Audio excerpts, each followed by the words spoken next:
যে পিতা সন্তানের লাশ শনাক্ত করতে ভয় পায়, আমি তাকে ঘৃণা করি। যে ভাই এখনো নির্লজ্জ স্বাভাবিক হয়ে আছে, আমি তাকে ঘৃণা করি।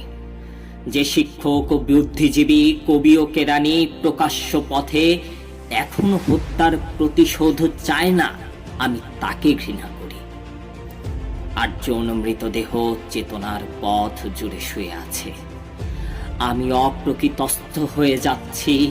8 জোড়া খোলা চোখ আমার ঘুমের মধ্যে দেখে আমি চিৎকার করে উঠি। আমাকে তারা ডাকছে অবেলায় উদ্যানের সকল সময়। আমি উন্মাদ হয়ে যাব, আত্মহত্যা করব, যা ইচ্ছে তাই করব। কবিতা এখনই লেখার সময়। ইস্তেহারের দেয়ালে স্টেনশিলে নিজের রক্ত, অশ্রু, হাড় দিয়ে কোলাজ পদ্ধতিতে কবিতা এখনই লেখা যায়। তীব্রতম যন্ত্রণায় ছিন্ন ভিন্ন মুখে, সন্ত্রাসের মুখোমুখি, ভ্যানের হেডলাইটে ঝলসানো আলোয় স্থির দৃষ্টি রেখে এখনই কবিতা ছুড়ে দেয়া যায়।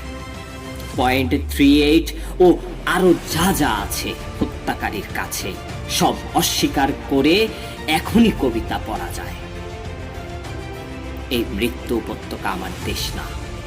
এই জল্লাদের উল্লাস মঞ্চ আমার দেশ না। এই বিস্তীর্ণ শ্মশান আমার দেশ না।